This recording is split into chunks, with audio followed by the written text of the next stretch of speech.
আসসালামু আলাইকুম। নবম দশম শ্রেণীর সাধারণ গণিতের ধারাবাহিক ক্লাসের আজকে আমরা বীজগণিতিক রাশি 3.2 অনুশীলনী 3.2 অধ্যায় 3-এর 3 নম্বর ম্যাথটা সলভ করব। তো ফার্স্ট আমরা কোয়েশ্চেনটা লিখে আছে হলে যে আমরা কোয়েশ্চেনটা দেওয়া আছে হিসাবে লিখতে পারি। তো a - b = 5 এবং ab = 36 হলে a কিউব - b কিউবের মান কত এটা বের করতে বলছে। তো ফার্স্ট আমরা লিখব দেওয়া আছে, কোয়েশ্চেন এভাবে লিখতে পারি দেওয়া আছে। তো আমাদের কোয়েশ্চেনে কি দেওয়া আছে দেখো, কোয়েশ্চেনে দেওয়া আছে a - b = 5, a - b = 5 আর এবং ab ইকুয়াল 36 হলে এতটুকু কোয়েশ্চেনে দেওয়া আছে। কিন্তু আমাদের কোয়েশ্চেনে বলছে a কিউব - b কিউব বের করতে। তো a কিউব - b কিউব যদি বের করতে হয় আমরা a কিউব - b কিউব একটা সূত্র জানি, একটা অনুসিদ্ধান্ত জানি। ফার্স্ট আমি লিখি a cube - b cube. a cube - b cube অনুসিদ্ধান্ত হচ্ছে কি a - b whole cube plus 3ab * a - b, a - b whole cube plus 3ab * a - b। এটা হচ্ছে a কিউব - b কিউবের কি অনুসিদ্ধান্ত। একইভাবে a কিউব - b কিউবের একটা সূত্র আছে, সেটা একটু লিখি। a কিউব - b কিউব সমান হচ্ছে a - b a square plus ab plus কি b স্কোয়ার।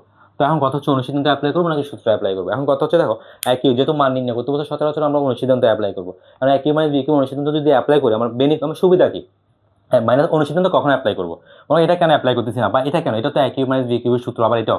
তাহলে আমাকে লক্ষ্য রাখতে হবে যে আমার যখন a - b এর মান এবং a b থাকবে তখন আমরা অনুসিদ্ধান্ত অ্যাপ্লাই করবো। দেখো আমরা a - b এর মানও দেওয়া আছে, a b ও দেওয়া আছে, এর জন্য আমরা অনুসিদ্ধান্ত লিখবো। আচ্ছা যদি এটা করতে যাই ঠিক আছে, এটার মধ্যে a - b এর মান দেওয়া আছে, আবার তোমার এই যে a b এর মানও দেওয়া আছে, কিন্তু দেওয়া নাই কি a square plus b square. এটা কিন্তু করা যাবে, এটা দিয়ে করা যাবে। তো সহজ হচ্ছে কোনটা, এটা দিয়ে করলে। কারণ এটা দিয়ে করলে কেন সহজ, আমার মাইনাসের মানও দেওয়া আছে, আবার a b এর মানও কি দেওয়া আছে। এটার মধ্যে মাইনাসের মান দেওয়া আছে, a b এর মান দেওয়া আছে, a স্কোয়ার প্লাস b স্কোয়ারের মান দেওয়া নাই, কিন্তু আবার a square plus b square মান আলাদা করে বের করা অনেক সময় নষ্ট। এই জন্য আমরা অনুসিদ্ধান্তটা অ্যাপ্লাই করবো। তো দেখো আমাদেরকে যেহেতু বলছে a কিউব - b কিউব বের করতে, তাহলে সুতরাং বা প্রদত্ত রাশি আমরা লিখতে পারি সুতরাং দিয়ে প্রদত্ত রাশি হচ্ছে কি a cube minus K b cube. a cube - b কিউবের যে অনুসিদ্ধান্ত আছে আমরা সেটা এটা একটু অ্যাপ্লাই করে দিব। a কিউব - b কিউব সমান আমরা লিখতে পারি a - b whole cube plus 3ab into a - b। এটা হচ্ছে a কিউব - b কিউবের অনুসিদ্ধান্ত। এবার জাস্ট আমরা মানগুলো ইনপুট করবো এখান থেকে। a - b এর মান কত দেওয়া আছে আমাদের 5, সেই a - b এর জায়গায় আমরা কত লিখতে পারি 5 লিখবো। 5 এর উপর পাওয়ার কত দেওয়া আছে 3, প্লাস সাইন দিব একইভাবে। এরপর 3 দেওয়া আছে লিখবো। 3 সাথে a b এর কিসের সম্পর্ক, এখানে গুণের। 3 গুণ দিব একটা, a b এর মান কত দেওয়া আছে দেখো 36, সেটা আমরা লিখবো। আবার ব্রেকেট মানে আবার গুণ বোঝাচ্ছে, আবার গুণ দিব। a - b এর মান হচ্ছে কত 5, তাহলে আমরা এগুলো এইভাবে গুণ আকার লিখবো।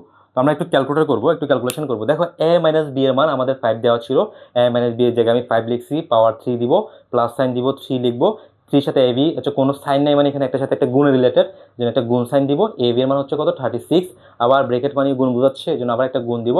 a - b এর মান হচ্ছে কত 5। জাস্ট এই মানগুলো আমরা এখান থেকে দেখে দেখে বসেছি এখানে।